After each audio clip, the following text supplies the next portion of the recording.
दोस्तों नमस्कार। एनसीईआरटी श्रृंखला में आज प्रस्तुत है छठवीं कक्षा के विज्ञान का अध्याय 8 शरीर में गति। दोस्तों बिल्कुल शांत होकर जब आप बैठते हैं तो आप अपने शरीर में होने वाली गति का अनुभव कर सकते हैं। आप समय समय पर अपनी पलकें झपकाते हैं। श्वास लेते समय शरीर में होने वाली गतियों को देखिए। हमारे शरीर में स्वतः ही अनेक गतियां निरंतर होती रहती हैं, अर्थात हमारा शरीर स्थिर नहीं बल्कि इसमें कुछ गतियां अपने आप होती रहती हैं। और शरीर का कौन सा भाग गति करता है जब आप मुड़कर अपने मित्र को देखते हैं।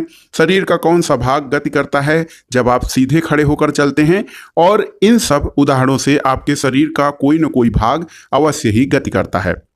जब आप एक स्थान से दूसरे स्थान पर जाते हैं तो आप उठकर अपने अध्यापक के पास जाते हैं, कक्षा के बाद विद्यालय के मैदान में जाते हैं अथवा विद्यालय के बाद अपने घर जाते हैं, तो इस स्थिति में एक स्थान से दूसरे स्थान तक वास्तव में चलकर जाते हैं। आप चलकर, दौड़कर या कूदकर एक स्थान से दूसरे स्थान पर जाते हैं। देखिए यहाँ पे एक तरीका या एक चार्ट दिया गया है कि मनुष्य और विभिन्न जंतु एक स्थान से दूसरे स्थान पर किस तरह से गमन करते हैं। तो सबसे पहला है गमन, जंतु, फिर गमन में प्रयुक्त होने वाला अंग और जंतु कैसे गमन करते हैं। तो गाय पैर से चलती है और ये जंतु गमन कैसे करता है, तो ये चलती है। मनुष्य जो है, मनुष्य के गमन में होने वाला प्रयुक्त होने वाला अंग पैर होता है और ये चलता है और दौड़ता है। सांप जो है ये गमन में इसका संपूर्ण शरीर प्रयोग में होता है और यह रेंगता है। पक्षी के गमन में पैर और इसके पंख जो होते हैं प्रयोग होते हैं और ये उड़ते हैं। इसके अलावा जो कीट हैं वो चलते भी हैं और उड़ते भी हैं, यानी इसके पैर और पंख दोनों ही काम करते हैं। मछली के गमन में प्रयुक्त होने वाला जो अंग है उसका संपूर्ण शरीर और थोड़ी सी उसके जो पंख निकले होते हैं और इसके अलावा वो तैरती है। तो आप समझ सकते हैं चार्ट से कि चलना, टहलना, दौड़ना, उड़ना, छलांग मारना या रेंगना और तैरना जंतुओं के एक स्थान से दूसरे स्थान तक जाने के कुछ ढंग होते हैं। यानी जंतु एक स्थान से दूसरे स्थान तक जाने में चलकर, टहलकर, दौड़कर, उड़कर या छलांग मारकर पहुंचते हैं। दोस्तों जंतुओं के गति या एक स्थान से दूसरे स्थान तक जाने के तरीके में बहुत अधिक विविधता होती है और यह विविधता क्यों होती है इसके बारे में हम जानेंगे। सबसे पहले आइए देखते हैं मानव शरीर और इसकी गतियां। तो दोस्तों विद्यालय में आप शारीरिक व्यायाम करते हैं, उस समय आपको अच्छा लगता है। विद्यालय में शारीरिक व्यायाम करते समय आपके हाथ पैर किस प्रकार गति करते हैं उसको आपको ध्यान देना होगा। आप देखते हैं कि एक काल्पनिक विकेट, जब आप काल्पनिक विकेट पे गेंद फेंकने का प्रयास करते हैं तो आपको ये पता चलता होगा कि आप अपना हाथ कैसे घुमाते हैं। अपने कंधे से वृत्ताकार रूप में आप अपने हाथ को घुमाते हैं और ऐसे में आपका कंधा भी गति करता है। एक और प्रयोग है कि पीठ के बल लेट जाएं और अपने पैर को कूल्हे के चारों ओर घुमाइए।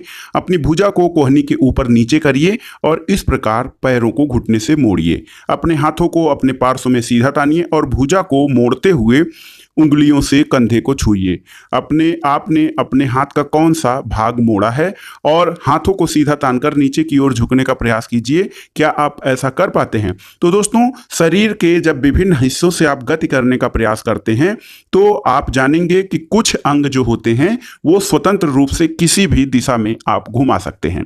कुछ अंगों को स्वतंत्र रूप से किसी भी दिशा में घुमा सकते हैं, लेकिन कुछ अंग केवल एक ही दिशा में घुमा सकते हैं। जैसे हम हाथ को अगर जो मोड़ते हैं अपनी कोहनी को, तो केवल हम अपनी तरफ मोड़ सकते हैं, उसके विपरीत दिशा में नहीं मोड़ सकते हैं। दोस्तों ऐसा क्यों होता है उसके बारे में हम आगे पढ़ेंगे। ऐसा हमारे हड्डियों के जोड़ और उनके प्रकार से संबंधित होता है। एक क्रियाकलाप है जो अपने मित्र से पैमाने तथा हाथ को एक साथ बांधने के लिए कहिए। अब अपनी कोहनी को मोड़ने का प्रयास कीजिए तो आप देखेंगे कि आप इसे नहीं मोड़ पाते हैं। अब देखिए यहाँ पर आप शरीर में गतियाँ और उसका चार्ट दिया गया है। तो देखिए यहाँ पे गर्दन पूर्णतः घूमता है या नहीं, तो ये पूर्णतः नहीं घूमता है बल्कि अंशतः घूमता है। झुकता है, उठता है और गति बिल्कुल नहीं करता है, तो इसमें ये क्रॉस का निशान या नहीं हो जाएगा। इसके अलावा जो कलाई है ये पूरी तरह से घूमती है चारों तरफ और ये झुकती भी है, उठती भी है और ये गति करती है। तो ऐसे आप शरीर की गतियों को समझ सकते हैं कि किस प्रकार से गति करती हैं। तो दोस्तों, हम शरीर के विभिन्न भागों को उसी स्थान से मोड़ अथवा घुमा पाते हैं जहां दो हिस्से एक दूसरे से जुड़े होते हैं। देखिए, हम अपने शरीर के विभिन्न भाग और किसी स्थान को उसी जगह से मोड़ अथवा घुमा सकते हैं जहां पर दो हिस्से एक दूसरे से मुड़े होते हैं, और ऐसे भागों को, ऐसे स्थानों को संधि कहा जाता है। जैसे घुटना हुआ, कोहनी हुई, ये सब संधि स्थल होते हैं। हमारे शरीर में यदि कोई संधि नहीं होती तो हमारे लिए किसी प्रकार की गति करना संभव नहीं होता। दोस्तों, आपको जानना है कि इन संधियों को कौन सी वस्तु बांधती है। अपनी उंगली द्वारा अपने सिर, चेहरे, गर्दन, नाक, कान, कंधे के पीछे, हाथ, पैर, अंगुलियों तथा पैर की अंगुलियों को दबाइए। आपको ऐसा अनुभव होता है कि आपकी अंगुली किसी कठोर वस्तु को दबा रही है। ये कठोर संरचनाएं क्या हैं? तो ये कठोर संरचनाएं अस्थि या हड्डियां कही जाती हैं, और अपने शरीर के अन्य भागों को इसी प्रक्रिया को दोहराइए। इतनी सारी अस्थियां, आप जानेंगे कि बहुत सारी अस्थियां हैं, लेकिन आपको ये पता है कि जब अस्थियों को नहीं मोड़ा जा सकता तब हम अपनी कोहनी को कैसे मोड़ पाते हैं। दोस्तों, हाथ के ऊपरी हिस्से से लेकर कलाई तक एक ही लंबी अस्थि नहीं होती है। वास्तव में यहाँ पर अनेक अस्थियां होती हैं जो कोहनी तक जुड़ी होती हैं, और इसी प्रकार हमारे शरीर के प्रत्येक हिस्से में अनेक अस्थियां हैं या हड्डियां हैं। हम अपने शरीर को उसी स्थान पर हिला या झुका नहीं सकते हैं। हम अपने शरीर को कैसे उसी स्थान पर हिला या झुका नहीं सकते जहां ये अस्थियां एक दूसरे से मिलती हैं। दोस्तों, विभिन्न गतिविधियां और विभिन्न प्रकार की गतियों के लिए हमारे शरीर में अनेक प्रकार की संधियां, संधि जिन्हें जोड़ कहते हैं, होते हैं। तो इन संधियों को आप कुछ प्रयोगों के माध्यम से देखेंगे। सबसे पहले देखिए कंदुक खल्लिका संधि। तो कंदुक खल्लिका संधि क्या है? ये देखिए, यहाँ पर एक गेंद है और इसका जो कंदुक खल्लिका संधि आपको प्रयोग में दिखाया गया है, ये किस प्रकार से यहाँ और ऐसे पूरा ये घुमाया जा सकता है। तो कंदुक खल्लिका संधि जो है, आप इसको एक सामान्य प्रयोग से तैयार कर सकते हैं। अब आप कल्पना कीजिए कि कागज का बेलन आपका हाथ है तथा गेंद जो है उसका एक सिरा है। कटोरी से कंधे के उस भाग के समान होती है जिसमें आपका हाथ जुड़ा हुआ है, और एक अस्थि का गेंद वाला गोल सिरा जो आपने देखा है चित्र में, उसका हिस्सा दूसरी अस्थि की कटोरी रूपी गुहिका में धंसा हुआ होता है। ये चित्र आप देख लीजिए। तो इस प्रकार की संधि सभी दिशाओं में गति प्रदान करती है, और ये जो हमारी कंधे की संधि है इसी प्रकार की है जो कि सभी दिशाओं में ये गति प्रदान कर सकती है। अब दूसरी संधि देखिए, धुराग्र संधि। तो गर्दन और सिर को जोड़ने वाली संधि जो है वो धुराग्र संधि कहलाती है। जैसे हमारे कंधे और बाहों को जोड़ने वाली संधि कंदुक खल्लिका संधि है, उसी प्रकार से गर्दन और सिर को जोड़ने वाली जो संधि होती है ये धुराग्र संधि होती है। इसके द्वारा आप सिर को आगे पीछे घुमा सकते हैं या दाएं बाएं, ये फ्री होकर चारों तरफ इसको नहीं घुमा सकते हैं। जहां पे कंदुक खल्लिका संधि द्वारा हाथ को पूरी तरह से वृत्ताकार रूप में घुमा सकते हैं, उस तरह से आप धुराग्र संधि को, यानी गर्दन और शरीर के जो शरीर की अस्थि है उसको पूरी तरह से चारों तरफ नहीं घुमा सकते हैं। अब तीसरा जो संधि का प्रकार है वो है दोस्तों हिंज संधि। याद रखिएगा, हिंज संधि। तो हिंज संधि क्या होता है? दोस्तों, आपने घर में कब्जे देखे होंगे जो दरवाजों के आगे पीछे लगे होते हैं। यहाँ पे आपको हिंज संधि के लिए क्रियाकलाप एक बताया गया है। यहाँ पे देखिए, एक हिंज संधि जैसी गति की दिशा बनाई गई है और आपको इस दिशा में गति करनी है। ऐसे ये जो पेंसिल है इसको उठाकर मतलब अपने दाएं बाएं गति करना है। दोस्तों, आप देख सकते हैं कि हिंज एक दिशा में गति होने देता है लेकिन दूसरी दिशा में नहीं। देखिए, यहाँ पे जो हमारे घुटने की हिंज संधि है वो केवल एक दिशा में ही गति होने देती है। कोहनी में जो हिंज या कब्जा संधि होती है वो केवल आगे और पीछे एक ही दिशा में गति कर सकती है। हिंज संधि के बाद अब आइए जानते हैं अचल संधि क्या होती है। तो हमारे सिर की अस्थियों के बीच की कुछ संधियां उन संधियों से अलग होती हैं जिनकी चर्चा हमने की है। तो जो अस्थियां अचल संधि होती हैं ये हिलती नहीं। इसके नाम से ही स्पष्ट है कि अचल यानी जो चलती नहीं या जो स्थिर रहती हैं, ऐसी संधियों को अचल संधि कहा जाता है। जब आप अपना मुंह खोलते हैं तो आप अपने निचले जबड़े को सिर से दूर ले जाते हैं, और जब आप ऊपरी जबड़े को हिलाने का प्रयास कीजिए तो आप इसे गति नहीं दे पाते हैं। ऊपरी जबड़े और कपाल के मध्य अचल संधि होती है। तो दोस्तों हमने केवल कुछ संधियों की चर्चा की जो हमारी हड्डियों को एक दूसरे से जोड़ती हैं। हमारे शरीर के विभिन्न अंगों को विभिन्न आकृति कौन प्रदान करता है? तो दोस्तों आपको ये जानना होगा कि हमारे शरीर के विभिन्न अंगों को विभिन्न आकृति जो अस्थियों का एक ढांचा है, यानी एक संरचना ऐसी है जो इसे हमारे शरीर का ढांचा प्रदान करती है, जिसको कि हम कंकाल कहते हैं। तो हम कैसे जानते हैं कि यह मानव कंकाल की आकृति है? हम शरीर की विभिन्न अस्थियों की आकृति के विषय में किस प्रकार जान पाते हैं? तो दोस्तों शरीर के कुछ अंगों में मौजूद अस्थियों और उनकी संख्या जो होती है और उनकी आकृति के बारे में तब पता चलता है जब हम उनका अनुभव करते हैं। जब आप किसी एक्सरे चित्र को देखते हैं तब वहां पर शरीर की कठोर अस्थियों की आकृति का पता चलता है। दोस्तों यहां देखिए टखने और घुटने की संधियों का एक्सरे चित्र यहां पर दिखाया गया है। अब एक प्रयोग है, अपनी अंगुलियों को मोड़िए। आप इन्हें प्रत्येक संधि स्थल पर मोड़ सकते हैं। तो दोस्तों इसे आप प्रत्येक संधि स्थल पर मोड़ सकते हैं। अपनी हथेली के पिछले भाग का स्पर्श करके अनुभव करिए कि इनमें अनेक अस्थियां हैं। तो हथेली में हमारी अनेक अस्थियां हैं जो कि कई संधियों द्वारा जोड़ी होती हैं। लेकिन आप ये कल्पना करिए कि अगर जो ये मात्र एक हड्डी होती तो क्या होता? आप किसी चीज को पकड़ नहीं सकते और आप अंगुलियों को मोड़ नहीं सकते अगर जो केवल एक ही अस्थि होती तो। इसके अलावा दोस्तों यहां पर देखिए पसली पिंजर क्या होता है। तो पसलियां विशेष रूप से ये हमारे शरीर की पसली पिंजर का चित्र है। यहां पे आप देख सकते हैं पसलियां जो होती हैं विशेष रूप से मुड़ी होती हैं और ये वक्ष की अस्थि और मेरुदंड से जोड़कर एक बक्से की संरचना करती हैं और इस शंकुरूपी बक्से को पसली पिंजर कहा जाता है। और हम ये जो होता है, ये जो पसली पिंजर होता है ये हमारे लिए सुरक्षा कवच का कार्य करता है, क्योंकि इसी के अंदर शरीर के कुछ मुलायम और जो कमजोर या मुलायम तरह के जो नाजुक अंग होते हैं इसके अंदर सुरक्षित रखते हैं।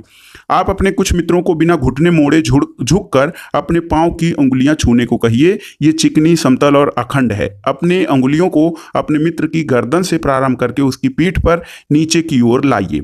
आपके द्वारा अनुभव की गई संरचना, जो पीठ में संरचना आपको दिखती है, वो मेरुदंड या स्पाइनल कार्ड इसको कहा जाता है। और ये अनेक प्रकार की, ये देखिए छोटी छोटी अस्थियों से मिलकर बना होता है। पसली पिंजर भी वक्ष क्षेत्र की इन अस्थियों से जुड़ा होता है। यदि मेरुदंड केवल एक ही अस्थि का बना होता तो कोई भी झुककर कोई कार्य नहीं कर सकता था।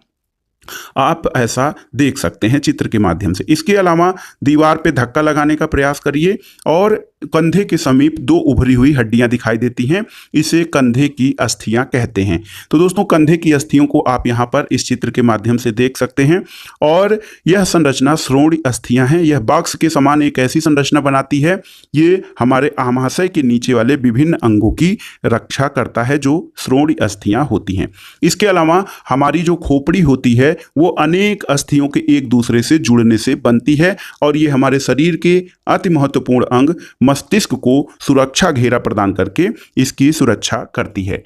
हमने अपने कंकाल की बहुत सी अस्थियों और संधियों के बारे में चर्चा कर ली है। कंकाल के अतिरिक्त कुछ अंग ऐसे हैं जो हड्डियों जितने कठोर नहीं होते हैं और उन्हें मोड़ा जा सकता है, जिनको उपास्थि कहा जाता है। तो उपास्थि किसे कहते हैं? कंकाल के कुछ अंग ऐसे होते हैं जो हड्डियों जितने कठोर नहीं होते हैं, इनको मोड़ा जा सकता है, इनको उपास्थि कहा जाता है। देखिए उपास्थि की सबसे अच्छा उदाहरण आप देख सकते हैं, कान के ऊपरी भाग में एक उपास्थि होती है और आप इसे अपने अंगूठे और एक अंगुली से मिलाकर इसको दबाकर देख सकते हैं। अपने कान के ऊपरी हिस्से को मोड़कर देख सकते हैं, वहां पर उपास्थि होती है। ऐसा लगता है कि वहां पे कोई अस्थि नहीं है, लेकिन वो अस्थि जैसी संरचना होती है, ये कठोर नहीं होता है, इसको उपास्थि कहा जाता है। और शरीर की संधियां जहां पर शरीर में जहां पे दो हड्डियां जुड़ती हैं वहां पर भी उपास्थि पाई जाती है। दोस्तों मानव कंकाल अनेक अस्थियों, संधियों और उपास्थियों से मिलकर बना होता है। तो आपको ये जानना चाहिए कि मानव कंकाल में केवल अस्थियां भर नहीं होती हैं, इसके अलावा संधि और उपास्थि भी होते हैं और आप इनमें से बहुत को देख सकते हैं, मोड़ सकते हैं और गति दे सकते हैं। दोस्तों विभिन्न प्रकार की गति में ये अस्थियां हमारे सहायक होती हैं, अस्थि और संधि। और अस्थियों को इस प्रकार गति करने योग्य कौन बनाता है? इसके बारे में जानना चाहिए। दोस्तों, हाथ की मुट्ठी बनाइए, मुट्ठी के अंगूठे से बाजू के कंधे को छूने का प्रयास कीजिए। अपनी ऊपरी भुजा में कुछ परिवर्तन महसूस करते हैं तो देखिए, दूसरे हाथ से छूकर देखिए, एक आपको उभरा हुआ भाग दिखाई देता है जिसको कि पेशी कहते हैं। संकुचित या लंबाई में कमी होने के कारण पेशियां उभर आती हैं और अब आप अपने हाथ को पुनः सामान्य स्थिति में जब लाते हैं तो पेशियां भी सामान्य अवस्था में चली जाती हैं। संकुचन की अवस्था में जो पेशी होती है छोटी, कठोर और मोटी हो जाती है और यह अस्थि को खींचती है। किसी अस्थि को गति प्रदान करने के लिए दो पेशियों की संयुक्त रूप से कार्य करना होता है।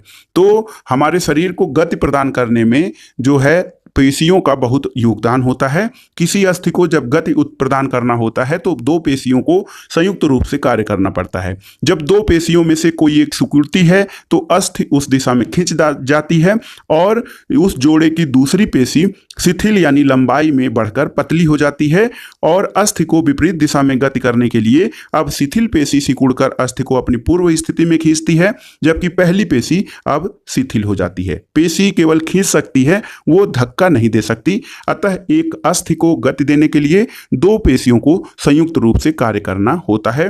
तो ये इंपॉर्टेंट फैक्ट है आपके लिए। दोस्तों, गति के लिए क्या हमेशा अस्थियों और पेशियों की आवश्यकता होती है? तो ऐसा मानव में तो होता है, लेकिन दूसरे जंतु कुछ अन्य प्रकार से भी गति करते हैं। क्या सभी जंतुओं में अस्थियां पाई जाती हैं?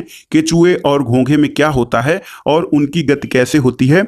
मानव के गति के बारे में जानने के बाद आइए अब विभिन्न जंतुओं की चाल के बारे में जानते हैं। तो केचुआ के बारे में सबसे पहले देखते हैं। दोस्तों, बगीचे में आप एक केचुए का निरीक्षण कीजिए। इसे पकड़कर एक स्याही सोख फिल्टर पर रखिए, इसकी गति देखिए।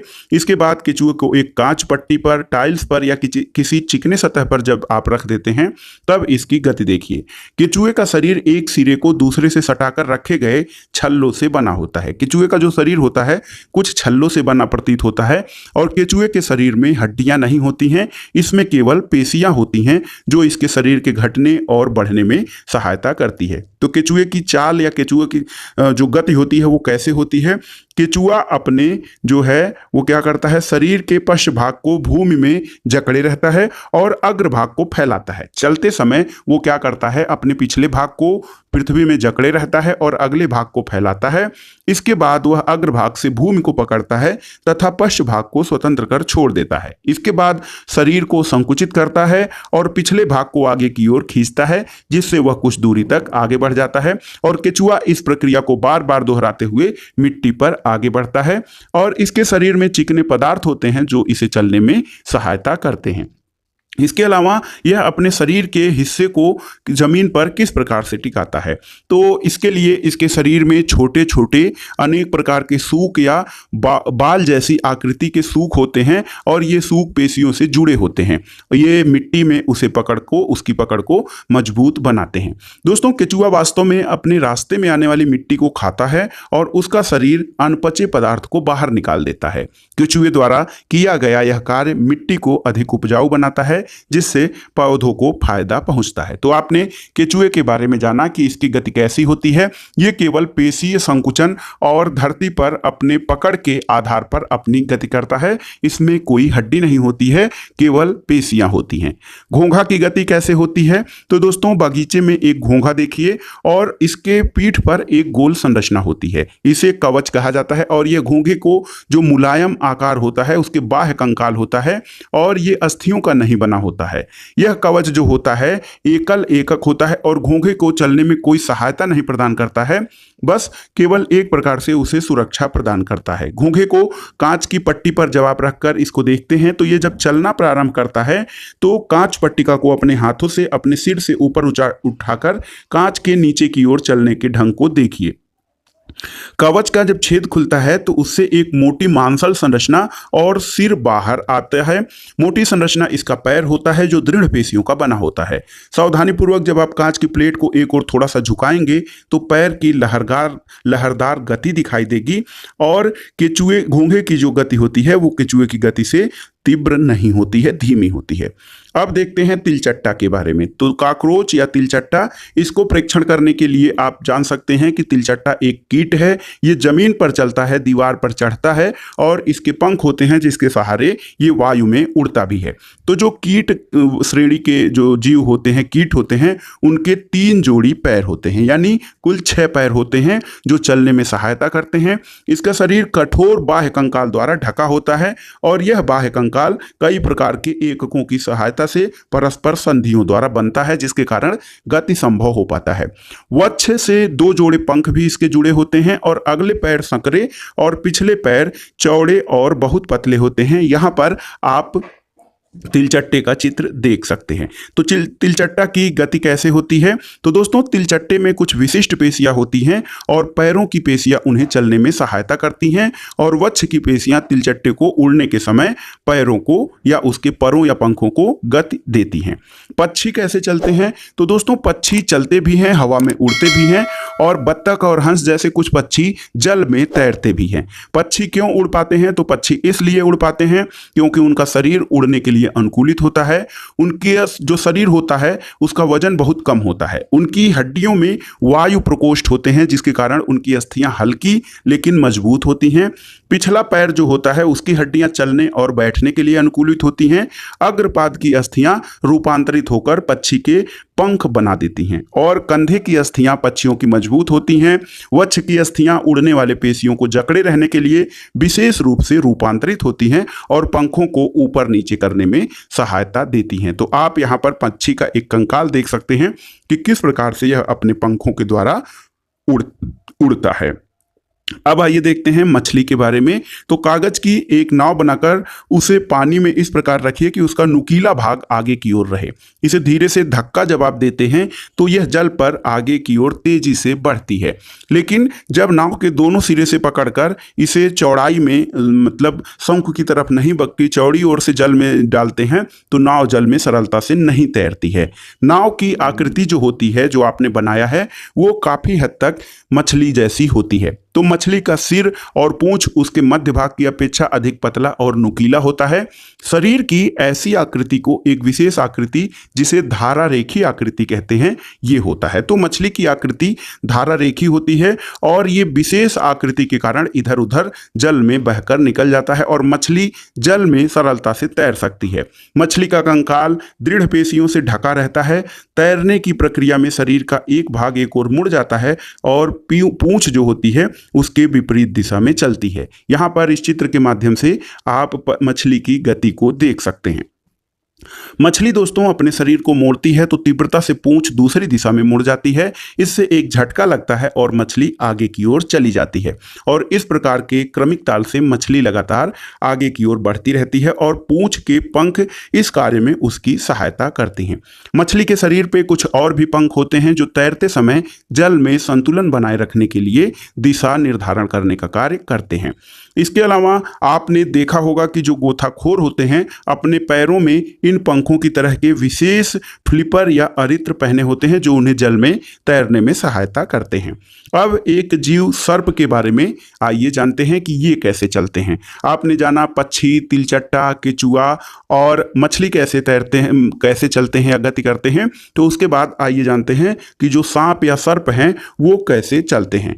तो दोस्तों, सर्प का जो मेरुदंड होता है वो लंबा होता है और शरीर की पेशियां क्षीण और असंख्य होती हैं। ये परस्पर एक दूसरे से जुड़ी होती हैं, चाहे वे दूर ही क्यों न हो।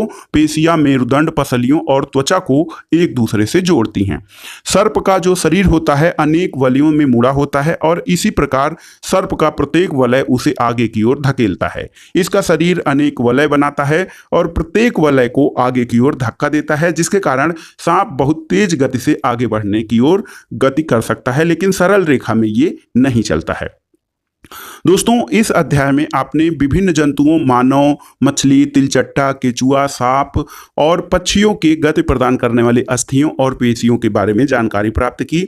और 2 बच्चे जो हैं पहेली और बूझो, इनके पिटारे में कुछ जंतुओं की गतियों से संबंधित कुछ प्रश्न भी हैं और इस प्रकार के प्रश्न आपके मस्तिष्क में भी उभर रहे होंगे। दोस्तों, एक प्रसिद्ध दार्शनिक हैं यूनान के अरस्तु। इन्होंने अपनी पुस्तक गैट ऑफ एनिमल में स्वयं अपने आप से अनेक ऐसे प्रश्न पूछे थे।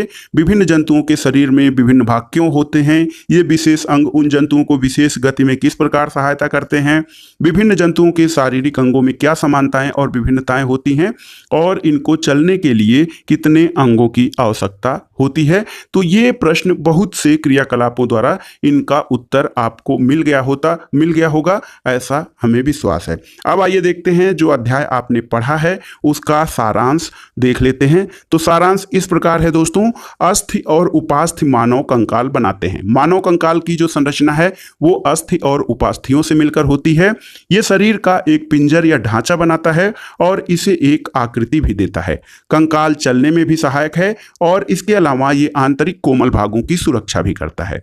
दूसरा, मानव कंकाल खोपड़ी, मेरुदंड, पसलियों, वक्ष की अस्थि, कंधे और श्रोणि मेखला तथा हाथ और पांव की अस्थियों से बनता है। पेशियों के जोड़े के एकांतर क्रम में सिकुड़ने और फैलने से अस्थियों की गति होती है। अस्थियों की संधियां अनेक प्रकार की होती हैं और यह उस संधि की प्रकृति और गति की दिशा पर निर्भर करता है। मानव के अलावा जो पक्षियों की दृढ़ पेशियां और हल्की अस्थियां मिलकर उन्हें उड़ने में सहायता देती हैं और ये पंखों को फड़फड़ाकर उड़ते हैं। मछली के शरीर में दोनों ओर एकांतर क्रम में वलय बनाकर जल में तैरती है और सांप अपने शरीर के दोनों ओर एकांतर क्रम में वलय बनाते हुए भूमि पर वलयाकार गति से आगे बढ़ता है। बहुत सारी अस्थियां, उससे जुड़ी पेशियां शरीर को आगे की ओर धक्का देती हैं। तिलचट्टे का शरीर और पैर जो होता है वो कठोर आवरण से ढका होता है और कुछ बाह्य कंकाल बनाता है। वक्ष की पेशियां 3 जोड़ी पैरों और 2 जोड़ी पंखों से जुड़ी होती हैं जो तिलचट्टे को चलने और उड़ने में सहायता देती हैं। केचुए की शरीर में गति कैसे होती है, तो ये शरीर की पेशियों को बारी बारी से फैलाता और सिकोड़ता है, यानी विस्तरण और संकुचन से केचुए में गति होती है। शरीर को अधः सतह पर सूक जो होते हैं, कुछ रोम होते हैं उसके, वो केचुए को भूमि पर पकड़ बनाने में सहायक होते हैं। इसके अलावा घोंघा की गति कैसे होती है, तो घोंघा पेशीय पाद की सहायता से चलता है। तो ये था आज का चैप्टर दोस्तों। वीडियो आपको कैसा लगा हमें कमेंट बॉक्स में जरूर बताइएगा। वीडियो देखने के लिए धन्यवाद दोस्तों। नमस्कार।